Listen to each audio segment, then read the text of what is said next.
We are going to get an automatic electronic lap scoring and timing system for our backyard RC track. Stick around, we'll show you what we got, the setup, and of course, our evaluation.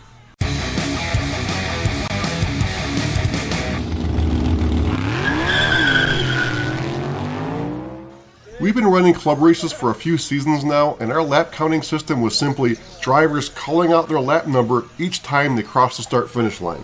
Not the most high-tech scoring system, and as you can imagine, poses some issues. It's easy to lose count when you have other drivers calling out numbers at the same time you're trying to keep track of your own laps, and we didn't have those nice perks such as a start horn, in-race announcements, recorded lap times, logging, that kind of thing. So we ordered the Trackmate RC scoring system and arrived in the mail, and everything that's included is in this box. Now this is not everything that's required, but we'll get into that later. Now I'm not going to go through a lengthy unboxing, but I'll provide details on the included components as I start to assemble the system. One of the things you need to provide, or more accurately build, is something to hold the sensors over the track. I built this bridge to construct the sensor array, and this will sit over the track at the start-finish line. Now this is 10 feet wide at the top, which is exactly how wide the track is where this will be placed. Sitting here on my bench though, it looks a lot wider than the track seems when you're driving on it. It's all about perception within the surroundings, I guess. The legs are angled out 15 degrees, therefore a little bit wider at the bottom. This allows room for the track border or the piping, and also a little bit of a standoff in case you run off the track at that point. You just might be able to avoid slamming into a bridge abutment. The 8 sensors, or infrared receivers, will go up inside this cavity. There's 22 inches between the track surface and the sensors, which per the literature is optimal. Showing the underside of the bridge now where I'm installing the sensors, there are 8 included in the kit, enough to span a 10-foot wide track. Now these sensors are constructed on printed circuit boards, or PCBs, so I'm installing these with just a little bit of play. That way, if there's any movement of the wood, expansion, contraction, flexing, it doesn't put any strain on the PCBs. There's a 14.5-inch spacing between the sensors, which, per the instructions, is optimal, and are daisy-chained with the included RJ45 network cables. All set with the bridge now, and plugged into the last sensor is this included 25-foot network cable, and that will run to the decoder and ultimately to the PC. As far as design of this bridge, now if I were just to take a single piece of, let's say, 2x4, 2x6, or even a piece of PVC pipe for that matter, and tried to span 10 feet, it's going to sag. The sensors and wiring would be exposed and probably look pretty bad too. So what I've done here is take a piece of 2x4, laid that flat, mounted the sensors underneath, and then flanked it on either side with 5/4 by 6-inch decking board. So essentially I've created an I-beam, super strong, it's not going to sag. As a matter of fact, I could probably stand on this and it would hardly flex at all, although I don't think I trust the legs if I were to do that. And because of the cavity underneath, the sensors should be well protected from the elements. And when I say elements, I don't mean just the weather, but out of control RC cars as well. Okay, I've mounted a transponder into my short course truck here, and I just have it velcroed to the battery foam. Now this system is infrared, works on the same technology like the remote for your TV would, so it does require a direct line of sight between the transponder and the sensor array over the track. And when we put the lid on my short course truck with the position there, that will broadcast through the clear windshield. And it's my understanding though that these will actually broadcast through thin paint as well, but not a heavier paint or stickers. So position then of the transponder though is important. The transponders have a JST on the end that simply plug into a spare channel on the receiver to power them up. So no auxiliary power source, which is good. If you don't have a spare channel on the receiver, you can just use a Y to connect it. Now I'll be moving this transponder between my truck and buggy regularly, but my receiver is in this sealed box. Instead of opening up this every time to change it out, I added a servo extension to the receiver and extended it outside the box where I can now connect and disconnect the transponder more easily. Another piece of required equipment that's not included with the Trackmate kit for obvious reasons is a computer. Ultimately, I'm going to build a PC to put out here in the barn to use as the dedicated lap scoring computer, but in the meantime, And just to try the system out, I'm going to load the software on this old AF laptop.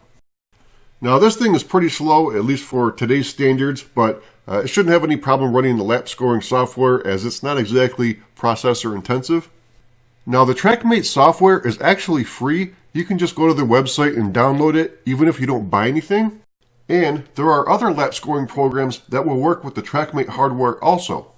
I went ahead and installed the Trackmate software to get the system up and running. The software is pretty basic, but at the same time easy to use. The one thing I was hoping to see, which it does have, is the ability to toggle individual race announcements, most notably the lap times, leader change, other position changes, and running order.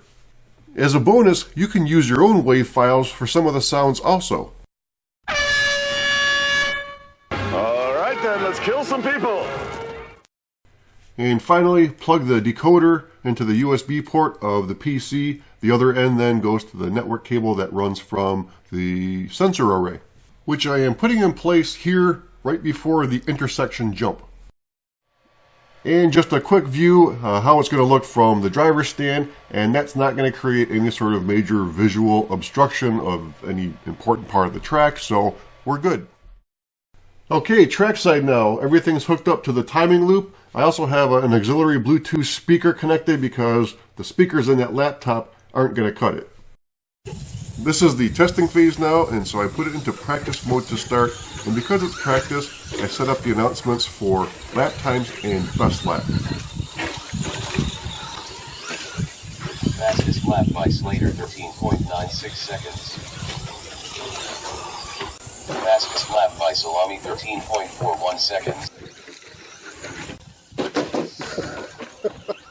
Come on here. I'll get it. 15.560. Next, we tried this out with a race, so we changed the mode from practice to a lapped race. We also turned off the announcements for lap times and instead just a beep when crossing the start fin so you know your lap counted, and also turned on announcements for new leader and running order. Salami takes the lead. Currently in first place, Salami with 6 laps, followed by Slater in second place with 6 laps. Now for the ultimate test, club race night. We had 13 entries, both truck and buggy classes. Our biggest concern before getting this system was because it's infrared that it may be difficult to find an appropriate spot to mount the transponder in order to obtain a clear line of sight, and also the signal potentially getting blocked by a buildup of dirt on the truck over the duration of the race.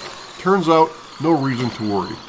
At least 2 of the trucks running that night had painted windshields, and there was no problem with the IR signal penetrating the paint and or dirt buildup. As a matter of fact, of the overall estimated 1,500 plus laps run between practice sessions, warm-ups, races, the system didn't miss a single lap, at least none that we noticed. One exception though that we caught early in practice is one driver had the occasional lap not register. It turns out his battery wires would shift sometimes and cover the transponder.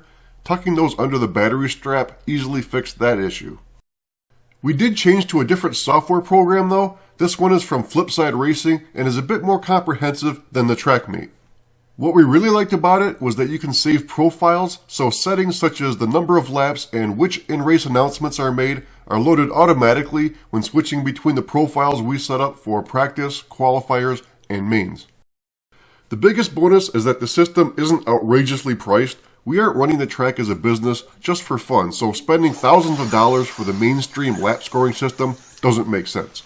Another bonus is that because we have the overhead sensor array as opposed to the buried loop like in other systems, it's easy to move if we want to change the track layout or just want the start-finish line in a different spot. We could even take the whole thing to a different location if we wanted.